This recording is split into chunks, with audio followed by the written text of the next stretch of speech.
welcome to Pacer Chat on this August 21st. Didn't know where I was going with that, but August 21st, welcome.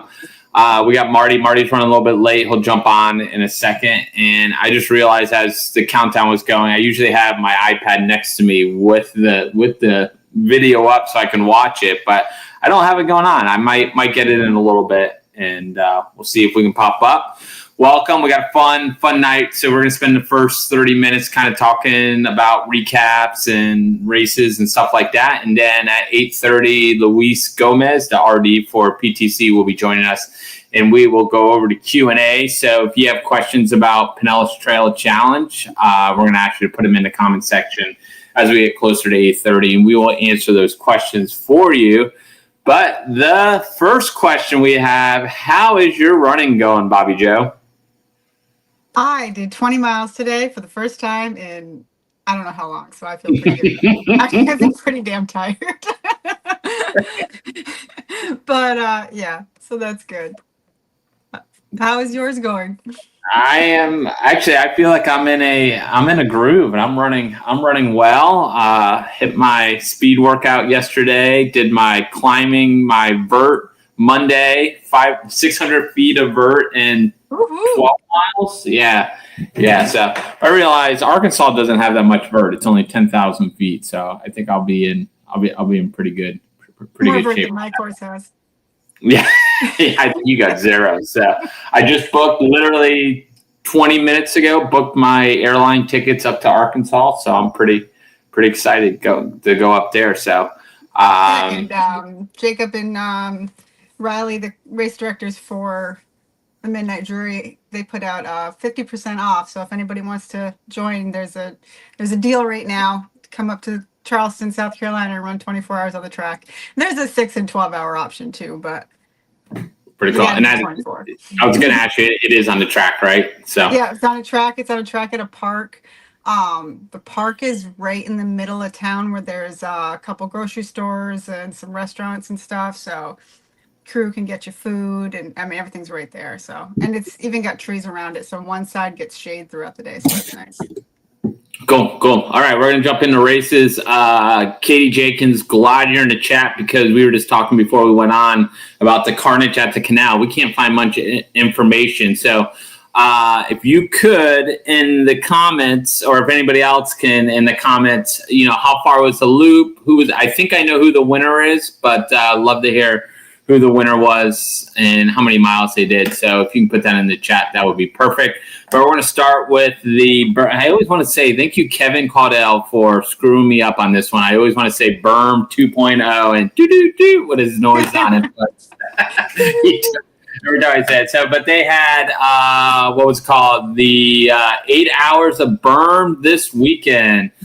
We got some good pictures from there. It was a collaboration with Skunk Ape and Combat Racing. So Joe Fuller and Joe Miller were working on that race. Here's the two of them. Isn't that lovely? That's a great picture. But next year, Joe Miller will be solo on it, taking over for the 8 hours in Berm. Here's pictures of people lining up. And Fuller's rainbow finish line. I heard it went well up there. The overall leader, and let me pull that down. Let me pull up this stat right here. All right. So actually, the overall winner was Rebecca Connor. So two people did 39 miles. Rebecca and Harry. I'm going to butcher it, so I'm not even going to say it. They both won 39 miles, but I believe what Joe Miller told me was Rebecca finished that loop first. So congrats to her for taking the win on it and being the female the overall winner. So awesome job there. And then you had a couple guys that did 32.5. So Ethan, and I don't know what order they came in, Ethan, Brandon, Blake, Shannon, Jordan. So a couple of those we knew would be up there. So pretty cool. Nikki Martell was on there for 26 miles. She got the marathon, Judy and Brian. I just saw Nikki. I was going through the long haul list, and Nikki, I think, is going for her sixth finish at long haul this year, which is pretty cool. And then congrats to everyone else. Craig Betts got his three loops in. He was pretty excited about that. So great day out there. So congrats to everyone that did the 8 hours of berm. I think that race will grow. I think it'll be fun to watch it as it grows over the next couple of years. Next, we're going to talk about. Did anybody say anything about we hear any info about the Carnage at the Canal? All right, we're going to wait a second on that. Other big race this weekend. There it is. Okay, we're going to pop it up. Thank you. All right. So it's an unofficial fun run, backyard 4 points. So it was the typical backyard. There we go. It was out and back along a full exposed canal. Eddie Souza was the winner with Michael Christopherson with assist. I can't remember how many yards. I can't either. I do have some pictures from. They had some pretty cool. David says 10 yards. What's that? So perhaps. David says 10 yards. Oh, David said 10 yards. All right. Thanks, David. So 40 miles out there. So great pictures. If you go to Carnage at the Canal Facebook page, they had some cool hats. Here's the winner, Eddie Souza, and assist. Congrats to these guys. I don't know. Did they have to go up this little fire tower here? 2024, Carnage at the Canal, Eddie Souza. So, congrats to Eddie. I think we talked about Eddie a couple weeks ago as one of those longtime ultra runners that's dominated in the state over the last couple of years. So, love the hat. He says, yes, you have to go up and down those steps. All right. So, get some vert. You do get some vert. So, congrats to those that did Carnage at the Canal. Fun race. Congrats to Eddie Souza and who's the other guy? Michael. All right, and then out of state they had another big race, the Leadville 100, and you had what happened? What? What happened? What amazing thing happened? Both course records were beaten this week. So I would say the more impressive one was Ann Flowers. Yeah, that record has stood for a while. Yeah. When did we talked about this earlier? When did Ann Trayson's 1994? So Ann Trayson set the record 1806 in 1994, and then Ann Flowers, first female to go under 18 hours. She broke the record by 6 minutes. Congrats to her. That's a big one. And then on the other side, David Roach broke the course record. That one was standing for a long time too, about 365 days. Yeah. So he broke his own record from last year. So congrats to David Roach. And I think, what do you say? He's taken almost 30 minutes off of Matt Carpenter's 2005 record, which they thought would never be broken. And then Justin Grunwald was second.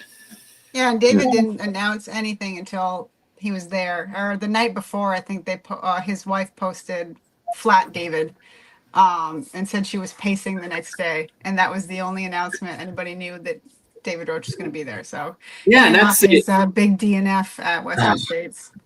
Leadville drives me nuts in that where you can't figure out who's in the race unless you know who the person is, and then there was with the elites or with any of the big names too. They can hide their name even from entrance lists on ultrasound and stuff too. So yeah.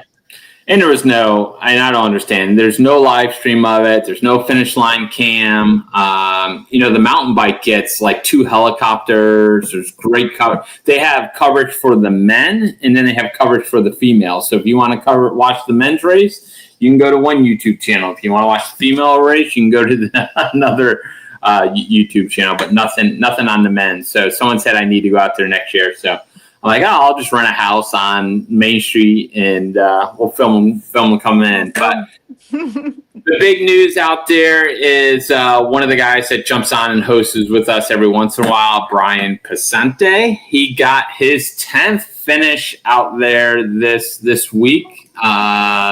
here he is coming up the road. He has his family in tow. I think he had about 30 minutes. So congrats to Brian. Here he is after the race, just sitting around. I love that picture. And then these are his belt buckles. So the top left one is a sub 24 hour at Leadville, and he did that in 2010. I believe that was the first year he ever ran it. And then the bottom right one is sub 30. And then, of course, he has the middle one is his big buckle for 1,000 miles. Has his name on it. It's your family heirloom. Pretty. Was it him we were talking about? I'm like, hey, do you ask your kids who's going to get your belt buckles when you die? And he's like, my kids don't want them. I go, my kids don't want them either. They're driving me nuts. So congrats to Coach Brian.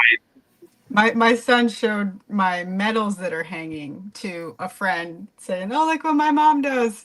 And I'm like, you don't show the medals, you show the buckles. Oh, man. Just like I have this, it was my PTC. This sits above my toilet because that's where I think that was a Masters win. I have a second place one too, and I'm like, that's where number 2 goes. So that's where my second place trophies are going.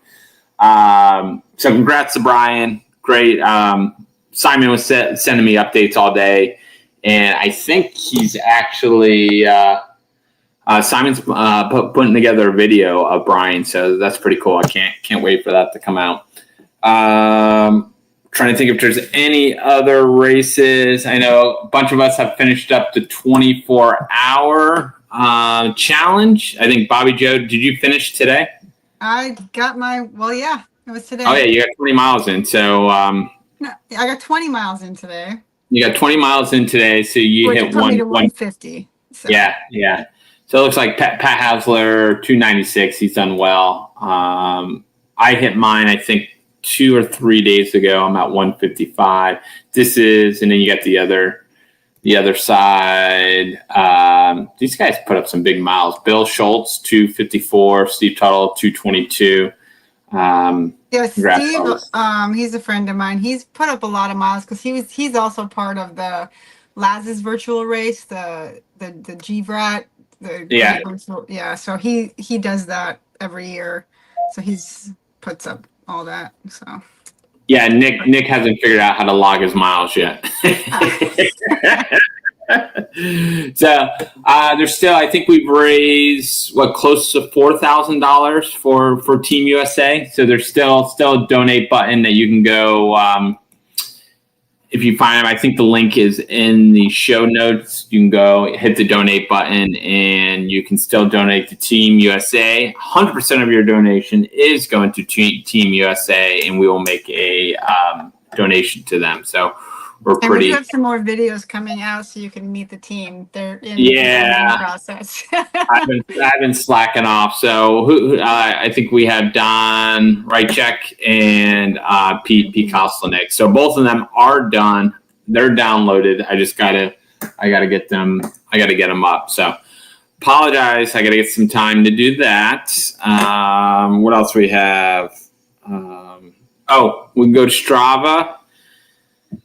Our Strava group.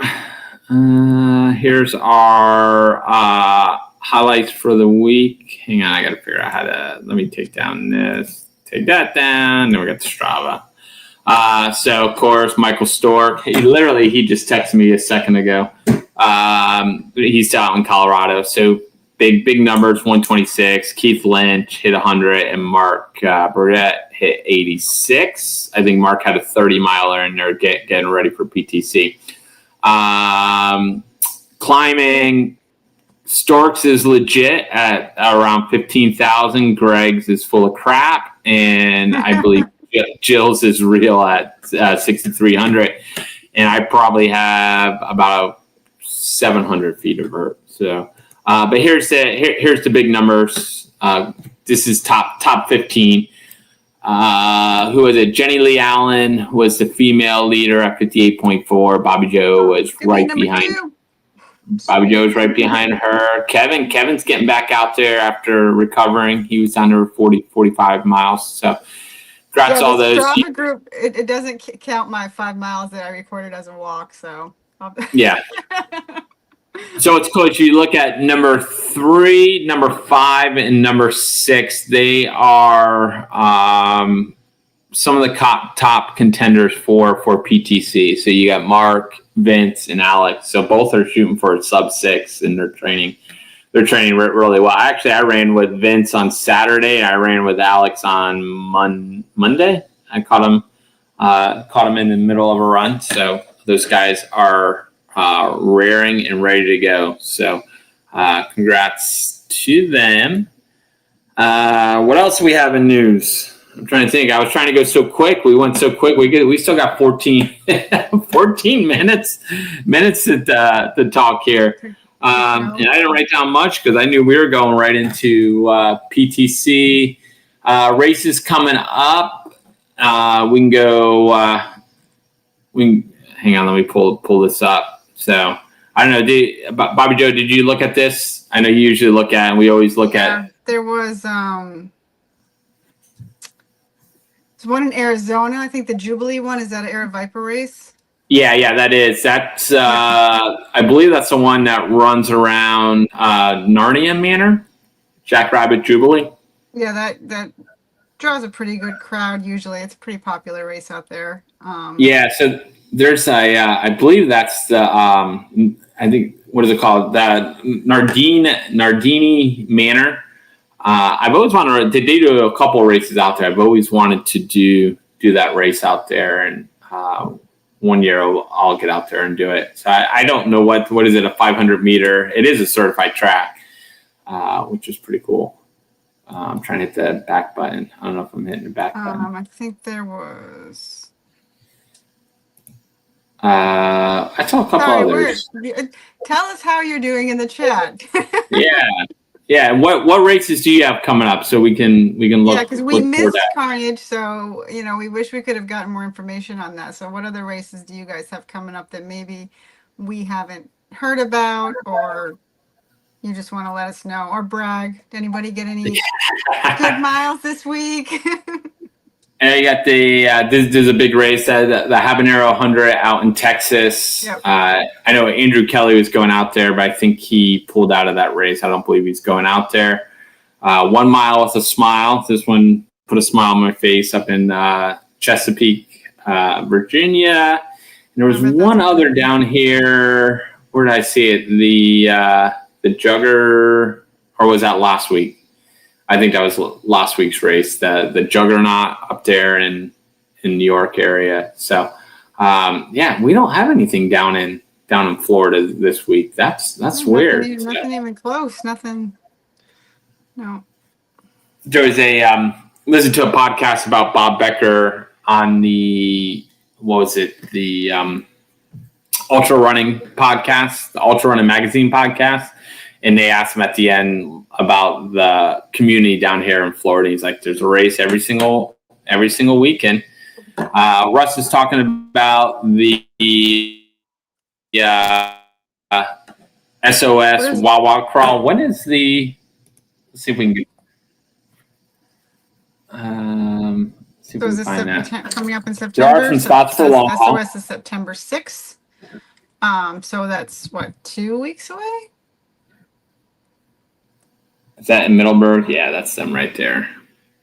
And then SOS 12-hour Riverbend. The Wawa Crawl, I think. The Wawa Crawl, I think, is the October 4th weekend. Because I got tagged in that, and I was like, "Oh, I'm sorry, I can't." It'd be fun though. Yeah, they got a lot. Yeah, they got a lot of races here. They got a 6-hour, 12-hour, 6-hour ruck, 12-hour ruck, 9K, 3-hour, 9K ruck, 3-hour ruck. Yeah, I'll have to. One of the employees at our Lego shop he didn't know about ruck racing. He's just been ruck hiking for fitness, and I was like, "You got to enter a race." So he's super excited. I'll let him know. Maybe he'll head up there. He didn't know you could race with a pack on, and he's been carrying like twice as much as what they show, what the recommendations are. So maybe he'll do good. Who knows? Yeah. So great race. They're coming up. Sombrero's coming up with a lot of good races. I know Marty's planning on going up to do the Fiesta, Festivus. Yeah. I always have I always have this in front of me. So, all right. So we're going to talk a little bit about PTC. Luis Gomez is going to jump on in a couple minutes. I just texted him. He had just gotten home, and he's going to jump on about the race. If you have any questions about PTC, feel free to put them in the comments, and we will answer them as we go along. I was just watching this video. I filmed this one about 2 years ago. It's on the YouTube page, the Pacer Travel YouTube page. It's the last 20 miles of PTC. So if you're curious about what the 20 miles is like, it's basically you'll pass the finish line and then you'll head north 10 miles and then come back. So this is basically the finish line here. We're going to hold off on showing that video. But it's a great video. You can go watch it. It's fun. There's some celebrities in there. I think Katie Rosar joins us. That at the time when I filmed it, the girl that had the course record was there. Jenny, one of the top male times. Derek was there. Chad Hubsher, who had won it in 2022. He joined us on that run. So it was really cool video to watch. So go to the YouTube channel. We'll show a little bit of this later. Yes. So Alan's asking the question, and I can answer this because at PTC, we have a PTC board, and the race is run by the PTC board. And I am on the board. We got a few others that are on there. My job is I am in charge of aid stations. So last year we had a pop-up aid station. It was at mile 4, and this year they can't make it. They have a birthday party that day that they can't get out of, so they will not be there this year. So it's going to go back to years past, where the first aid station is mile 7. I think it's right around 7 to 8 miles, and that is St. Pete Running Company. So hopefully you shouldn't need anything in the first 4 miles. There's usually people out there, so if you do need some people, you'll have some crew stops out there. We've had a couple pop-up aid stations there in the past that you could, if you needed to, you could grab something out there. So but Luis is joining us in a second. But yeah, that's a great question, Alan. And do I have the aid stations? Here's in case you're wondering about the aid stations. Here's the aid stations here. So you got St. Pete Running Company at 8 miles. Clever Training, they've been out there forever. St. Pete Running Company has. So most of these aid stations, they've been here since, I don't know, as long as I can remember. St. Pete Running Company's always been down there. I've been running the race since 2015. Clever, F45 came around probably right around 2020. They're in Largo. It's right as you cross over West Bay Drive. As you're coming down the bridge, they'll be right down the right-hand side next to McDonald's. So if you need some extra fuel, there's McDonald's there. The Pinellas Trail Buddies, this one we've had switched out a few times, and this is in downtown Clearwater. Dunedin is Vince Verkaman. He does a great job with this aid station, and same thing, he's been doing this one forever. He'll be at the boxcar. This one you'll double up on 30.1 and 41.9. This is one of the key aid stations. This is Runs for Beer in the DR groups, so they'll be out there. There's it's a tire changing place, and they'll be right there. So it's a great location. Mile 33 and 39, we did get someone. I just couldn't figure out how to update this form, and it is. I want to get this correct. Nope, that's someone different. is it? I'm trying to find a text message. Okay. The level of professionalism tonight is off the chain. It is BMR Black Men Run. So they'll be manning the aid station this year. They're going to bring a ton of energy. I talked to the RD, not the RD. I talked to the aid station captain. He is excited about being up there. They helped out a little bit with the Tampa Bay 100. They're out at Long Haul, so they're pretty excited. So they got two shifts there because you're going to hit that at 33 and 39, and then the turnaround is Brighter Day Brewery, so you can jump in, grab a beer there if you want to. So they do have NA beer as well for you. Oh, do they? Yeah, yeah. I got one last year. Yeah, I figured they did. So great aid stations. So just so you know, these aid stations are all funded by them. We don't help them out. Unfortunately, we don't help them out at all. We don't have the funding to do that. So they're basically doing everything on their own dime. So you'll be overwhelmed with what they are doing on what they're spending out of their own pocket. So we're pretty excited about that. Any sort of way to donate? If any runners want to donate? You can. We've had people ask that in the past, and if you do want to donate, reach out to me, and we will figure out a way. I know I've helped Vince for the Dunedin aid station. I've gotten them like a Walmart gift card so that they can get stuff. So yeah, if you want to donate, just go ahead and reach out to me, and we can help you out. So we have our RD joining us. Hang on, let me pull this down. There he is, Luis Gomez, who's been our RD since 2020.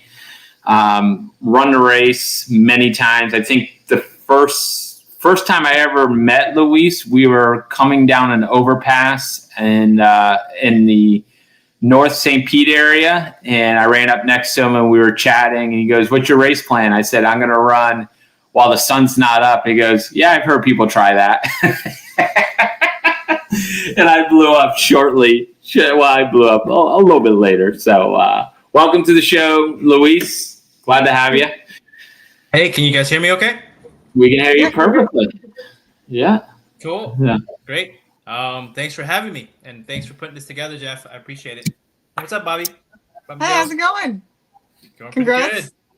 We ran out of stuff to talk about. Newly married.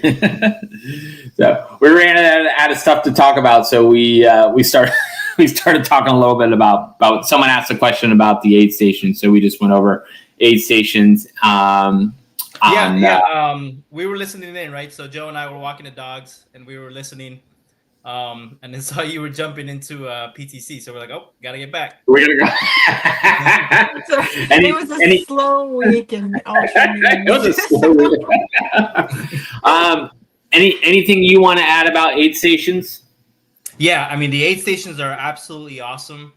Right, Vinny's been out there since the first year, right? So the first year I ran it was 2014. The first year the race actually happened was 2013, and it actually went the other way around, right? It started north and it ended up down in St. Pete. It was only 40 miles because that's how long the Pinellas Trail was. So it turned 46 the next year when they extended the trail, and went out to John Chestnut, I think. Yes. Or John Taylor. John Chestnut. John Chestnut. Okay. Yeah. John Chestnut Park out there in Palm Harbor. But yeah, no, the aid stations are absolutely amazing. Like Jeff said, they're self-funded. Make sure if you guys are running out there, give them a high five, show them your appreciation. They're taking a big chunk of their Saturday to come help and support, cheer you guys on, provide water and ice. So make sure you guys are definitely high-fiving them and showing them your support, showing them how much you guys appreciate them. The new one in mile 33 and 39, that one is going to be manned by both Black Men Running and Black Women Running, BMR and BWR, right? So those two groups are new to us. So definitely give them a thanks, give them a shout out, show them some appreciation. And yeah, it's going to be great. The finish line at 46, we'll have plenty of folks as well. We'll have some people to grill. We'll have the Dunedin women runners out there cheering you on.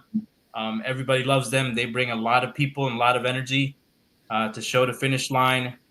So yeah, it's all coming into play for everybody. And then the question on the donations, there is a donation link on the shirt site. So if you do want to donate, Jeff can tell you more about the charity that we're sponsoring this year, right? Each year we will sponsor a charity. So anything that comes extra from the race, it's a free race. And then we have some sponsors to help pay for certain pieces of it, right? There's pieces like renting the pavilions. There's pieces like the race insurance. There's pieces like fronting the money for the shirts, for the volunteer shirts. There's the awards. There's the finish line banner. So all of those pieces cost money. So we do have some sponsors to help with those pieces. And then there's the shirt sales. And the shirt sales help pay for the shirts for any of the runners who want the shirts, as well as pay for the shirts for the volunteers, right? Because that's what we try to offer the volunteers who come out to volunteer with us at PTC. So anything that comes extra after all of those expenses gets put onto a charity, right? And I think the past couple of years we've been able to donate somewhere between $2,000 and $3,000 to the charity of choice the past few years. So it's been really good. We've had a lot of support. And this year, the charity of choice, we always try to pick somebody local or somebody with a local footprint. This year, the charity of choice is I Am More. Again, to be able to donate, if you want to donate directly, you can donate through the shirt site. And the shirt site is ptc46.myshopify.com. And there's links to be able to donate to I Am More directly through that site of ours.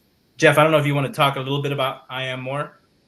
Yeah, it's we actually found out about it. We have me and my wife have a friend, and they have a child that's part of this program, and their mission is at the I Am More Foundation is to reinvent and self-image of children who have been diagnosed with a chronic condition, whether diagnosed at birth or incurred through disease, and to empower their identity to be immeasurable more than their diagnosis. So it goes on more and more. So my wife actually is a grant writer for them. So she helps write the grants for them. And basically they do things these kids wouldn't ever do, like going water skiing. They will go to a water ski center and help the kids water ski. They do ropes course. They'll do a baseball game every year. All kinds of fun stuff. So we will link some information to the show notes. I'll put it in there. But this is the charity we're picking this year. It's awesome. Cool. Thanks, Jeff. Okay, so I'm guessing we're gonna have a couple of questions. I'll let those questions kind of pile up. Jeff and Bobby, if you guys can take a look and ask away once we get through basically kind of like a basic rundown of the events for PTC, right? So if we have anybody new who's listening right now live, or anybody who listens to this recording after the fact, PTC, the order of events in terms of the runners will begin on the Wednesday, right? So Wednesday evening, we'll have our first packet pickup over at St. Pete Running Company. Again, big supporters. They're your first aid station at mile 8. And that's going to be between 4 and 7 p.m. Down at the store down in St. Pete. So that's going to be your first opportunity to grab your packets. If you live down there in, the south side of Pinellas County, that's a great place for you to go. If you're the type of person that gets really anxious and really wants your stuff, wants your bib, wants to make sure that everything's set up as far ahead of time as possible, then come out, on Wednesday as you can, and come to that packet pickup. Thursday will be your second opportunity for packet pickup. We're going to go up north, and we're going to go over to Ryder Days Brewery. So that'll be your second opportunity for a packet pickup. Will be Thursday. And then Friday will be in Dunedin, right? So then the Friday one is going to be at a new location. That'll get posted shortly.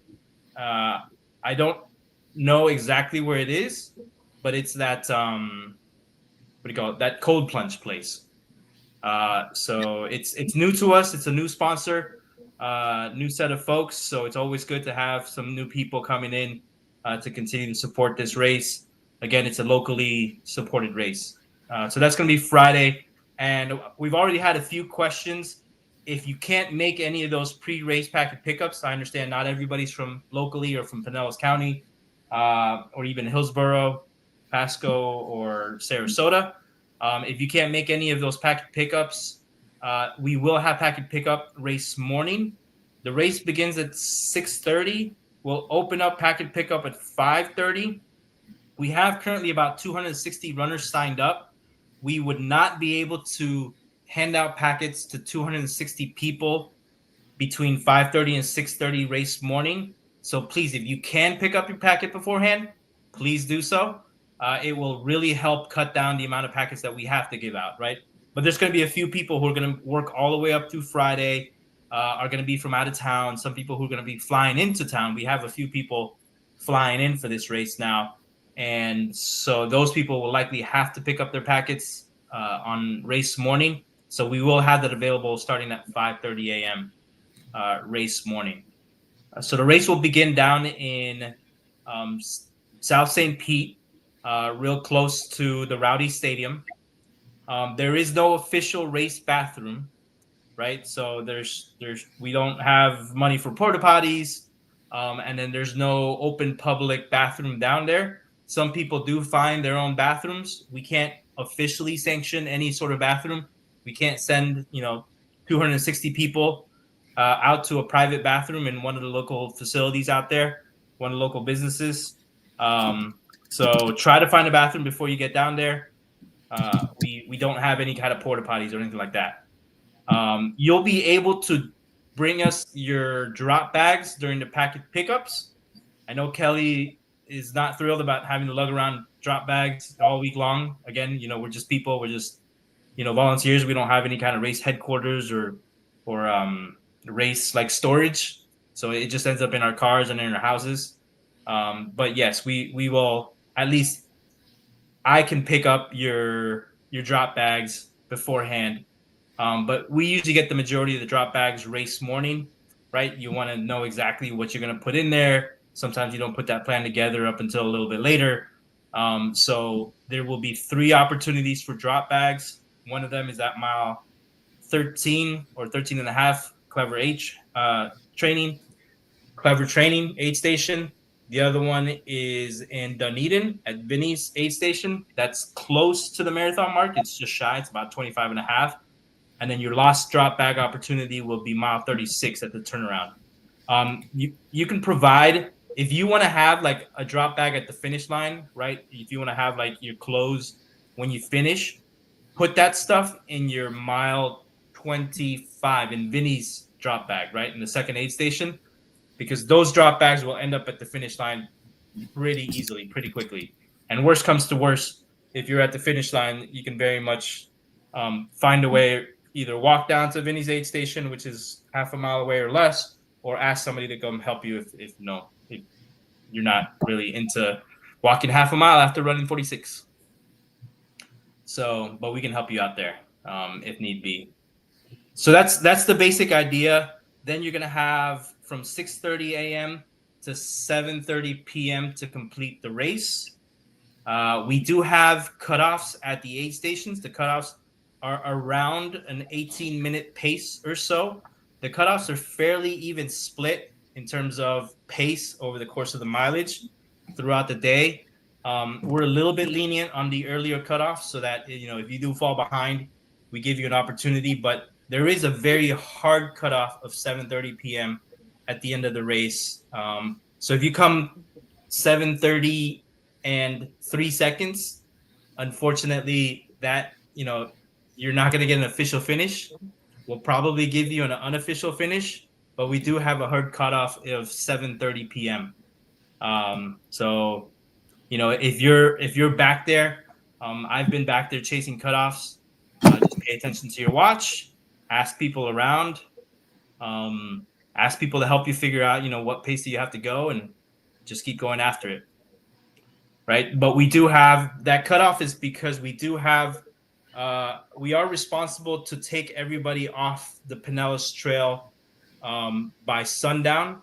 Technically, nobody can be on the trail, or we're not supposed to be using the trail after sundown.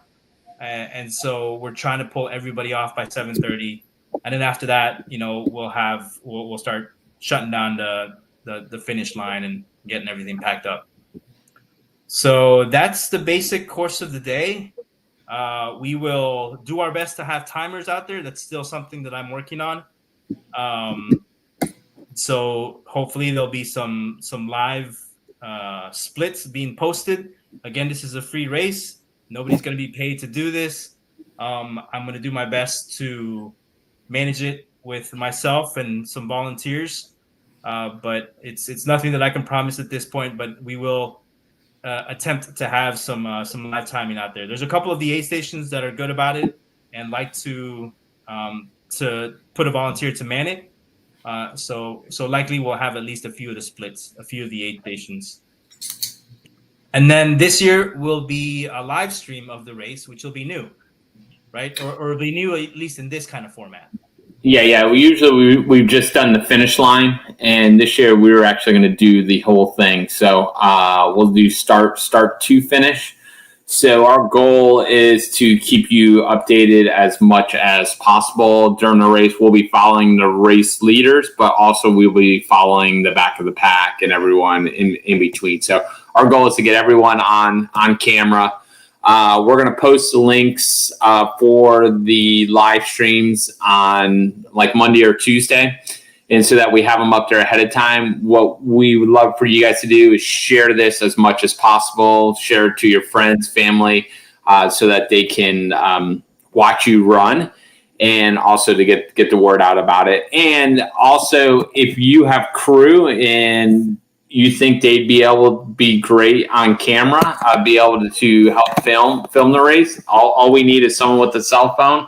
We can send them a link and they can go live with it. So as long as they're in a safe area to do it. So reach out to me all kinds of ways. You can reach out to me on Facebook, Jeff Iosa, if you have someone on your crew that might want to help with the filming. So that's another great way of getting you on camera. So Bobby Joe will be out there following people all day long. And I'll skip my long run earlier in the week, and she'll get her run in by following all the runners into the finish line too at the end. So would we get it at the bootlegger? Should we try and match that? 50 I think we miles had or so? 20 something miles running runners in. So we're excited about that. I actually pulled out of the race just to focus on the live stream. So we're pretty excited. Same. Yep. Someone's got my spot too. Cool. Right. Did we talk about the Mile 4 aid station? Yeah, Alan asked about it, and we just noted that they will not be here this year. That was who was it? It was Glass Slipper Cleaning. Glass Slipper Cleaning. They were brand new last year. She reached out to us and just really wanted to be involved and wanted to help. So they set up an aid station last year. This year they really wanted to, but they had a conflict and weren't able to. They say they really are excited about coming back next year. So hopefully we'll have them back next year. Yeah, Frank had a good insight. Lots of people end up standing on the trail and offering things. It's becoming such a good race. So we're finding more and more every year that we're getting these pop-up aid stations. Like people are, downtown Clearwater had 2 last year of ice pops as you were running through.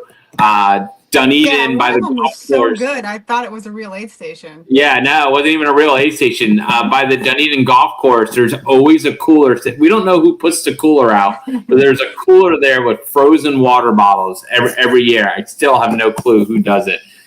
So it's cool that this race, you're getting more and more, but don't expect it. It's just nice when it's there. Oh, angel stations. Angel stations. Yep. Yeah. All right. And there is. What are questions some of you guys have when you're coming into a new race? Either you're new to the distance or you're new to the race itself.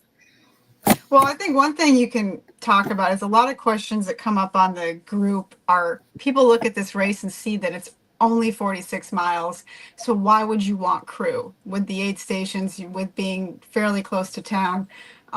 So what do you tell people when they ask those questions? It's a deceivingly tough run, right? So one of the things I like about this race, that was kind of the spirit behind what the originator, Michael Stork and Sarah Stork, kind of put behind the race, is that it's tough even for your experienced ultra runner, but it's manageable for some of your newer ultra runners, right, who are new to the sport. I mean, we've had some people who've done their first ultra and their first marathon out here at this race, but at the same time, we've had some people who are some really fantastic ultra runners who have had a really rough day, right? We've had some fantastic marathon runners who have had some really rough days. Yep, I think all three of us had really rough days out at this race. So it's sort of like one of those Florida ultras where it's flat as a pancake, so you can really get moving, especially when you start out at 6:30 in the morning and it's dark out. It's relatively cool, so you're feeling good, you're excited, you can move at a really good pace. But you're not going to be able to keep that up throughout the whole day, unless your name is something like Keith Lynch or Mark Burgett or David Whiteside, one of those guys. Jeff, you've had some pretty good races too, right? I've never won a race, so I've podiumed Had a 3 couple times. seconds? Second place twice, third place once. I've never won it, and I don't think I'm past my point of ever having the opportunity to win it. So, How old was Whiteside when he won it? I know. So yeah, and I was chasing him down. But Frank Hale makes a great frozen water bottles. So buy a package of water and freeze those water bottles. If you have crew out there, that has like the whole second half of the race, I'll carry a frozen water bottle and my water bottle, and every time I see my crew, they give me a new one. They need a new frozen water bottle, and it will thaw within a mile and a half, and then you either drink it or dump it over your head. Ice bandanas are key. We will try and have a lot of ice out there. There's good right at Curlew and Ultra 19. There's one of those ice machines. If you have crew, have them stop by there, grab ice fairly cheap. So, yeah, it will get hot out there, especially on the afternoon. And if you're lucky, you'll get some rain. And I don't think we've had rain the last couple of years. Yeah, I've never had rain out there. So to come back to Bobby's question, I don't think I fully answered it, but why would you want to have crew out there? I mean, I think sometimes once you become more as an experienced ultra runner, you start tackling some of the longer distances. Sure, a 46-mile race sounds like it's only 46 miles, only 46 miles. But I mean, even as an experienced, 100-miler or backyard ultra runner or whatever who consistently does like 24 or 36 or more laps, 46 miles is still 46 miles, right? It's still not something that you would do on a random Monday morning shakeout, before work, right? So 46 miles is still 46 miles. And if you're an experienced ultra runner, then a lot of times you're trying to, improve and see, what else you could do, what things you can learn, what things you can improve on, in terms of, your racing and your running. And this race is really well set up in that there's a lot of various access points along the course where your crew can go. If you have any questions about where those are, check out the files section on the Facebook page, right? And so this weekend we'll try to push out, or maybe early next week, we'll try to push out that runner packet for this year that's updated. But you can see those various different points along the course where you could potentially have a crew, right? And so you can devise a way to try to minimize the amount of time that you spend on the course and, try to maximize your performance. I mean, sometimes we're not looking to maximize our performance. We're just looking to put on miles and just have a good time out there, right? And so absolutely, do you need a crew for that? Not necessarily. For me, one of the things that I found over the course of my ultra running is that I know I can run the distance without a crew, but I personally enjoy it more having the crew there, right? And so my crews have been awesome, and they're some of the best friends and best people that I know. And so I enjoy having them out there, and that's, for me, that's part of the fun, that's part of the experience. So those are a couple of the reasons why I would like having a crew. There's also the what ifs. A crew can Yeah. always help Yeah, you from manage some of the. experience, like the heat. I mean, just having someone to give you ice or more water, you'll go through water so fast. In the afternoon portion of this race. So yeah, if you have somebody who can fill your bottles every mile versus at the aid stations, it's going to make a big difference. So. And if you're newer and still trying to figure out how to manage your water, right? So a lot of times you want to say more is better, but I have been in a race in a situation where I overdid it, right? And then all of a sudden, your body will start trying to flush out fluids from your body because you're what, Hyponatremia. Yeah. Yeah, so right? your electrolyte levels get off. You're too much water, not enough salt. Yeah, so your body starts trying to like flush that out, right? So that can happen as well. If you're newer and you don't know exactly how to manage or balance that, one of the things that I like to do is go out for a run for an hour, right? Weigh yourself beforehand, then go out on like a hot run that would be, similar to what the race conditions might be. Do a hot run for an hour and then come back and weigh yourself. And that'll give you an idea of what the difference is in the water that you're losing in an hour.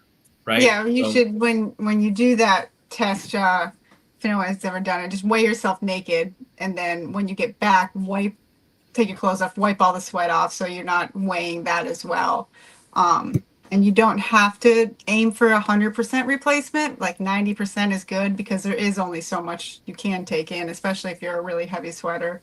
But yeah, that's a good thing for people to do. Yeah. Or you can go get the sweat test. Yeah, the sweat test is going to tell you your electrolytes. So the sweat test doesn't tell you your hydration. It tells you how much electrolytes. So you could lose a lot of water, but not a lot of salt. And some people, they might not be heavy sweaters, but they're very salty sweaters. So hopefully anybody coming into this by now, they've kind of dialed some of that in. But yeah, look for the signs, at least if you know them or your crew knows the signs of either, dehydration or of hyponatremia. Those are good to know ahead of time, so you know what you're looking for. Yeah, I think last year, the aid station at Wall Springs, I thought my race was pretty much done, and then I got in that aid station, they just soaked me. So I've been drinking water, but the fact that they just soaked me down with cold water, that turned my race around. So same thing, I wasn't drinking to pull myself back around. I was soaking myself, cooling the body down, and that made a huge difference. So. But if you're gonna do that, just remember you need to take care of your feet, because all that water goes down to your feet, and then you got another issue. So figure out. Hopefully, if you're experienced ultra runner, you know how to take care of your feet, putting some lube on it and stuff like that. So if you're new, check out the reach out to us and we'll let you. Yep. We'll we have a few friends that are foot care specialists, and then there's the Finding Your Feet book, or Fixing Your Feet is an ultra runner's Bible basically. But yeah. So is Emily late to the show or late to ultra running? late to hydrating. She's late to hydrating. Yeah, I've seen her at several races this summer. And it looks like we have a first time ultra runner, PZ from Clever Aid Station. Yeah, who's PZ? So we can keep an eye on you. What's your name? We've gotten over the years. We've gotten several out of Clever. They work the aid station, and then they jump in the following year to run out there. So that's great. Yeah, for anybody who ends up watching this and who hasn't run an ultra or is interested or is even considering or would want to know why in the world would anybody even want to try it, tune into the live stream on Saturday. Watch a little bit of it. If you have an opportunity, come volunteer at one of the aid stations, or sign up for volunteering. Right, there's a volunteer button on the ultra sign up for the PTC page. Sign up as a volunteer, and come check it out. Right, it's a cool way of seeing it, ahead of time, as opposed to just going all in without really knowing what you're getting yourself into, which is, I think, what most of us here on Patty is the one running. So, yeah, so it's turned into a fun race, and Coach B. I don't know if that's Coach Brian. I think it's Coach Brian. So we're pretty excited. If you got any questions, just reach out to us. We can help you. Is there beer at the finish? That's the next question. What's that? Is there beer at the finish? That is the next question. Okay, so I'll take this one on. Officially, there is no alcohol at the finish line. It is a public park, Weaver Park, and our permit specifically says no alcohol at this public park, right? We are going to be busy with the race. It's going to be tough for us to police anything. If any sort of alcohol ends up there, I just don't want to know about it. Put it in a cup. Put it in a cup. Are just as good. Yeah. I think we have those. It is a family-oriented park, so Weaver Park, right? Yeah. So Weaver Park out in Dunedin has a nice big old playground. It's got parking right there. The parking fills up pretty quickly, but there is a parking garage not too far away that's also public parking. And then downtown Dunedin is actually not that far away either, and there's a good amount of parking down there as well. So you're welcome to bring your family. Your crew can bring along their family. Maybe they're just hanging out at home, and then they come when you finish or when you're getting ready to finish. We should have plenty of food. So we've never run out of food, but we should have plenty of food to be able to grill out for everybody. If your crew or your family wants to come have a burger, wants to come have some chips, wants to come have a cookie, we've always had extras of all of that stuff at the end of the race. So everybody's welcome to, just have a good time and enjoy the finish. Yeah. Well, I think quickly too, one other question that comes up a lot is, since you mentioned parking, is transportation between the start and finish line. I know there's no official transport. Last year I noticed a lot of people would put in the Facebook group that, they've got room. If anyone wanted to park at the finish line or near there, they've got, they can cart people to the start line and sort of thing. So did you want to add to that at all, or? Yeah. So logistically, one of the toughest parts of the race has been the fact that you start down in St. Pete and you finish 26 miles down the trail in Dunedin, right? So where the heck do you put your car? How do you get yourself from one place to another, especially if you're starting that early in the morning, and potentially, finishing pretty late in the evening. So what we found has been best is when people park their cars in Dunedin and then take some sort of either Uber, a Lyft, or carpool together with a couple of the other people down to the start line. We don't officially put that together simply because there's only so many things that we can put together, and that's one of the things that we've deprioritized. I understand that people would love it if we did put that together. If you really feel that passionate about it, then come let me know and come help us out, and that's something that you can put together one year, right? Andy Barrett. Yeah, Andy Barrett helped organize it one year, and he did not come back to help organize it again another year. But no, but he had some other races.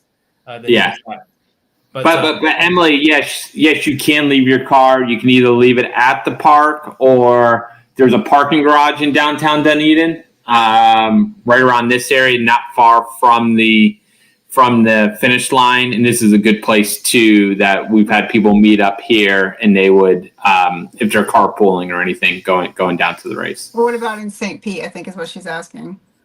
You're right. I think we don't recommend leaving it. We've had some issues with them leaving it at the start area because it is a paid parking lot. They also if they have a farmers market down there on Saturday. They have a few other things. There's probably some parking garages nearby that would be there. Yes, the parking lot. So I think yeah, in the past, I've done this myself, right? Is I've parked down there by the Rowdy Stadium. The parking is not very expensive for like full day parking. Left the car there and then just figured out a way to get back to my car after I finished. I don't. I've done it that way, and I've done it the other way. I prefer making things logistically easier when I finish the race, rather than when I start the race. So that would just be my recommendation. But as Jeff was alluding, there was one year where the Rowdies had a game, and they they basically moved everybody's car that was at the start line. So they started towing cars that were parked there, even though they had paid to park there at the start line. So that's where we would highly recommend not A parking leaving your garage. car there at the start line. We've just had problems in the past. I haven't double checked yet if there's a Rowdies game or not.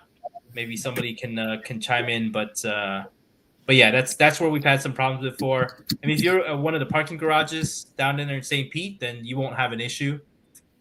Again, my recommendation would be make life easier for yourself at the finish rather than at the start, right? At the finish, you're just a little bit more worn down than you are at the start of the race. Yeah. There is no Rowdies game that night, but I would recommend a parking garage. Yeah, so Emily, you should be able to find a parking garage that's within walking distance of the start line. So, and people have already been putting on the Facebook page about sharing rides and stuff like that. So pay attention. People are finding Ubering and stuff like that down to the start line. Jump in with a group. It'll be Yeah, perfect. and Emily mentioned another thing too about having a bike. And so when it comes to crew, you can have a crew person on a bike as well. It doesn't if you have that available to you, or some people have one. They'll tow a little trailer behind them with a cooler. So that's an option for anybody who's out there. I've always done both. I've always had a biker and someone in the car. So always Yeah, been so good. it is a public trail, so we can't tell people they can or can't be on or off the trail, as long as it's after sunrise and before sundown. Technically, we don't try to advertise officially to tell everybody to have a bike crew. It's very effective and efficient. But if we had 260 people with 260 It would bikes, add up a little bit. the trail would get kind of packed, and we'd have to probably lower the amount of people that we could have into the race.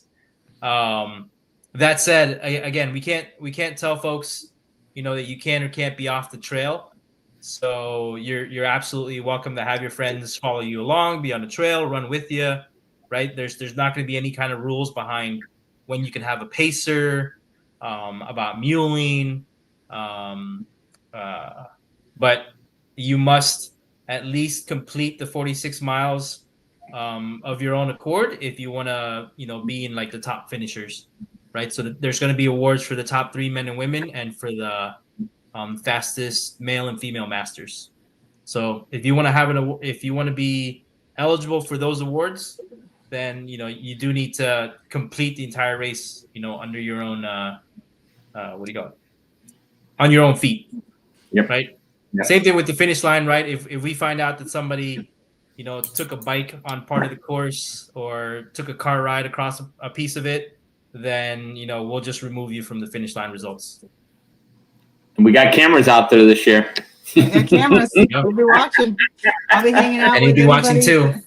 Oh yeah, we have cameras in trees. We have cameras on park benches. So just kidding. So and just use common sense on the trail. So you will have other people out there using the trail that day. So just try not to hog the whole trail if you do have a biker or if you're running in a group. Just kind of use common sense out there. You do have several intersections that are we recommend crossing with the light. So Curlew is one of them. It's a pretty dangerous intersection. Klosterman Road up in Tarpon, Skinner Road in Dunedin, which is under construction right now. Most of it, when you're down south, a lot of it is on overpasses, which is nice going over the major roads. But just use common sense when you're out there. So that's the other piece, right? It's an open course, So there's going to be other people on the trail. There's going to be a lot of the locals. We get to use the trail as a privilege based off of what the county provides. And so please don't abuse that privilege. So be considerate to everybody out there. Just because you're running a race doesn't mean you own the trail. There's going to be lots of locals who are going to be wanting to use the trail as well. So for the most part, when you're going down the trail, stick on your right. And if you're running with somebody, try not to be more than 2 people wide, right? So that there is room for others and for bikes, because you're not always going to be able to see the bikes that are coming behind you or that are coming around a corner from the other direction. So please try not to cover the entire trail and stick on the right. Yep. Yeah, and for the most part, the trail's pretty straightforward. There's that one little section where you have a couple turns and have to cross. Where is it? Is that in Clearwater or? Yeah, coming out of Largo into downtown Clearwater. I almost missed that turn one year. And Yeah. Someone hollering at me. Luckily, we had a pop-up aid station there last year that helped out. So you're looking right around mile 20, 21, 22, I believe, that you're coming through. The aid station at 22. Yeah, so it's probably 20, 21 coming in. So you just keep an eye on the trail. It will cross over the road, and then you'll know right away if you're off the trail, and you'll see it over to the right. So I don't think we've had anybody had issues. It usually takes them a second, and then they realize they're off. So, and then they cross the road and they're back on the trail. So, but other than that, I mean, it's pretty. Yes, it is pretty straight. Some girl got lost last year. I don't know what she did. I still can't figure out what she did. I think what she did, she just turned around too early. I think that's what happened. Yeah. Okay. So, all right. Yeah. So Emily did ask, "Is there a pop?" No, there's not a. I mean, you should be fine, Emily. You should be fairly fine with. And there are maps of the Pinellas Trail, so you should be fine. So most of it's well marked. Yeah. Don't take. I've gotten lost on other courses, so yeah, don't take my experience from it. And I'm usually chatting away with somebody or listening to my music and not paying attention. So yeah, and I say every year I'm going to put a sign in downtown Clearwater where you cross the road, and I still haven't done it. So maybe this year I'll get it there. Last year, someone wanted to do a pop-up aid station. I said, put it at this corner and then tell them to cross the road, and it worked out well. So the trail for the most part is pretty well marked, but if you are really concerned, if you're the type of person that feels like you can get lost in your own house, then you can download the GPX file, right? And a lot of our watches now are really cool about being able to upload the course. So there's a GPX file from a previous year with the course. The course hasn't changed from that year, so you're welcome to download the file and upload it to your watch, and it'll help you keep you on the course.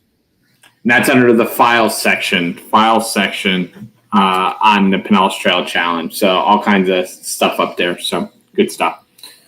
Yeah. Do you want to talk about the sponsors, Luis? I don't believe I have the list in front of me, but there they are. Yeah, I don't know if you can see that. It's over your face. So we have a lot of new sponsors this year.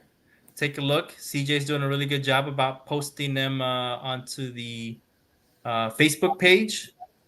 So you got Cool Wizards, you got Dunedin Women Runners, which will be at the finish line, the Wellness Tree, KLR, St. Pete Physical Therapy. I can't read that small one. Florida, I'll get it for you. Florida Road Races, Rock Salad, Monroe Cross, which is Diana over Orlando, Roto-Rooter. Can we see what that small one? Oh, I think that's the same logo right there. And then you got all Fit Life Food. You got Salty Soul, the studio, Sonia, the running realtor, St. Pete Running Club, running company and brighter days. So, all right. Anything else we needed to go over? So, any last questions? I'm trying to think what else. And if you guys have anybody that you want, that you think would be a fun feature on the live stream, or anyone, or if you just want to make sure we get you, then let us know. And if you've got a good story that we can share on the air, that would be really good. We'll have a lot of time to fill. So we'd love to hear how you got into it. If it's your first, if it's your 10th, if it's, how many ultras you've done, all that, and any fun stories that got you to where you are now, then we can share on the air. That'd be great. All right. Do you see that question, Luis? The drawing? Yeah, the drawing. That's right. How many numbers do we have? We have, hang on, 95.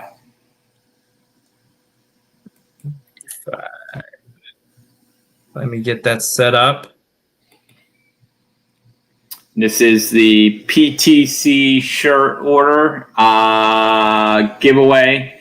And this is step into the science of sweat and hydration with the H-Drop hydration sensor. This cutting-edge wearable tracks sweat rate, sweat loss, and sodium potassium levels to give personalized hydration recommendations, helping you train smarter and recover faster. New features include sweat zones for ultra-accurate data and real-time temperature monitoring.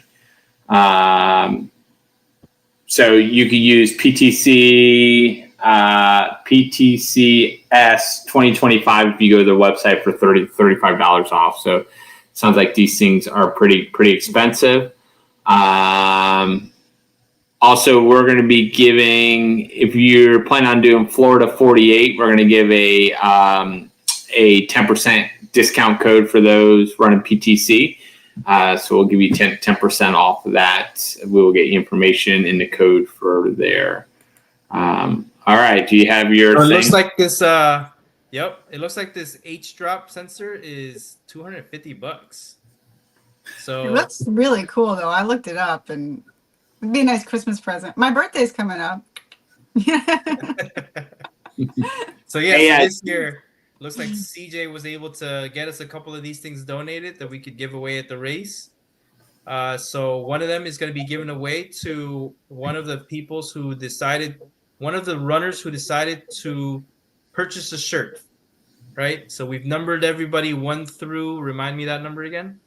95. So Shane Zipper is 95. Don't tell me. Sharon Levy is number. Oh, I thought you were.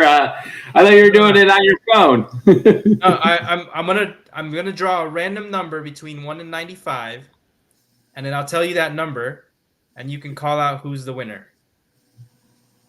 All right. Cool. All right. Yeah. Let me draw the number. Number 75. 75 is Christy Shama. Of course you. You couldn't do that name into the chat. Brent Smith. I get Christy Shaw. I don't know how to say it, so I have it here though. I think Emily's got it right. Yay, Christy. Yay, Christy. Yeah, right here on there. So, all right. So, actually, I will put the name in here, and you guys can pronounce it. So, congratulations to Christy. That's a nice last name. Justin Yonker. Why not add 4 miles to make it 50? Because it's not a 50 miler, Justin. Because Justin, you had a hard enough time at 46 miles. Yeah, Justin, didn't you come up short? 46?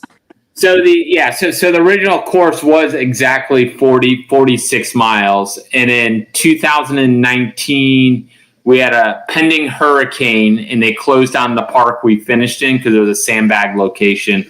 And Michael Stork reached out to me. He's like, "Hey, what do you think we should do? We can't. This is the week of the race, and he's like, we can't use the finish line." I said, "Well, why don't we go to Tarpon? It's 10 miles north of Dunedin, and then come back to Dunedin, and we'll be exactly at 46 miles." So we kept it at 46 miles. So. And the great thing is no one ever talks about the original course anymore. The first couple of years, we got a lot of slack on it. So it does make it nicer. Like on the original years, like I would see maybe 3-4 people all day long, where now you turn around and come back and you get to see everyone and say hi to them. So it is nice to, we do like the course, and Dunedin's a nicer area to finish in. Rather, when we were out in the East Lake, there wasn't really anything around. Afterwards, it was a nice park. It just wasn't. It was hard out there. So we like being in Dunedin. So, and it's close to my house. It's a really nice park. Yeah. The real reason it's close to my house. Yeah. So. What I'll try and do is I'll break down just the PTC section. We'll post it for anybody that missed it, and so you don't have to watch the first 20 minutes of me and Bobby Joe trying to figure out what we're going to talk about. So we're pretty excited. So we are excited about you all coming next week. It's one of my favorite race weekends of the year. Sad I'm missing it this year. We do have 261 people entered, and so we still do have a good race with it'll be fun to watch Fred Soley coming in, Mark Roget, Alex Rosier, Vince Carter, Desi Wilson.